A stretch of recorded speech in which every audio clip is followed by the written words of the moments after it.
So today we're going to talk about the spine, the different segments, and its effect on different body parts. God has made an amazing design, and so we're going to go through some specifics on that and how we look at each part, and we don't want to leave any part out. We're going to talk about the importance of the cervical spine and why it is important to get your neck adjusted. You have 7 movable bones in the neck, and the founder of chiropractic, that's all he adjusted was the top bone in your neck. No matter if you had low back pain, mid back pain, sciatica, that's how important that is, because that's where the brain is, and then you have the communication from the brain to the spinal cord in the neck. So if you're suffering from headaches, migraines, depression, ADHD, sinus, anything related, eyes, ears, nose, and throat, that's all coming from that portion of the neck, right? So those 7 movable vertebrae are so important because I'm seeing a lack of curvature in almost every x-ray I take. Now, I've adjusted 10, 20,000 patients in here, and 9 times out of 10, they have a loss of cervical curve.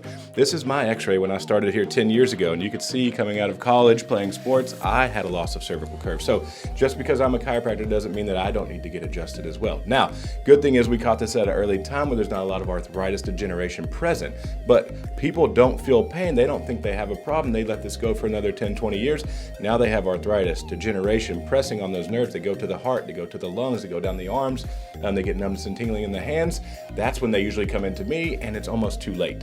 A lot of times if we adjust them and we can improve the spinal curve back, get that nice C-shaped curve back, we can improve a lot of their symptoms. They throw their blood pressure medication away. They don't have to take thyroid medication anymore, all because we are pressing on a nerve in their cervical spine. So it's super important to get adjusted, or at least get in and get evaluated, because you might not know you have a problem already starting. Have you ever bent over to pick up something and you said, oh, I shouldn't have done that? So that can be all these areas in the thoracic spine, along with affecting these internal organ areas. If you're dealing with any digestive issues, any lung inflammation, other than pain, those areas will be positively influenced by the adjustment. When we adjust your thoracic spine, this is your mid-back area. And this is going to help with all the innervation with keeping your heart, your lungs, your liver, gallbladder, pancreas, spleen, kidneys, stomach, and the first third of your intestinal tract all healthy and all the nerves communicating efficiently. So when we look at a spine model here, right here is our disc herniation. It's actually poking right onto that nerve here. So when we have a disc herniation, a lot of times we're going to be asymptomatic. There's actually no symptoms going on until we get into a position where a little bit of bend puts pressure on that nerve, or if we cough or sneeze, that herniation is going to pop out a little bit quicker, a little stronger, put a little pressure right on that nerve, and then a lot of times you get radiating pain going down the leg from that. A lot of the times when it comes to sciatica, it's going to be the last 2 nerves and a few nerves in your sacrum as well. So the last 2 vertebrae in the lumbar spine are going to be very, very pivotal to get these guys moving. If these nerves right in here are not functioning properly, we're going to have symptoms going down the legs. A lot of the times that starts with weakness, then it'll develop into numbness and tingling, and at the very, very end of it, usually when people actually come into our office, that's when they're experiencing the pain. And that's when that last 6% of that nerve is actually being compressed, and that's when things are really going downhill there.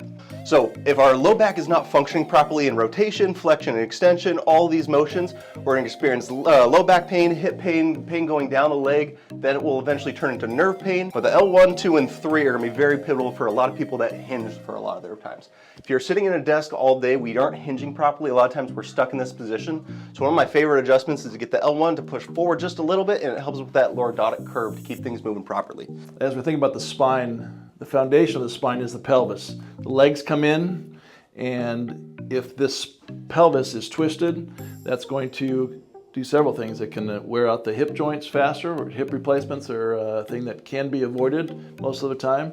We initially measure everything and give directions for patients and the ability to do some wedging to help unrotate pelvises, and so that's very, very important. We found that patients that do this, along with their adjustments, see better changes with the structure of this. Adjustments alone will unlock it, unpitch, and let the nerves get to where it's going, but we need to do, like braces on teeth, we need to do wedging in order to change that structurally. I've had patients that had bedwetting children, that adjusting sacral segments made a huge difference for bedwetting.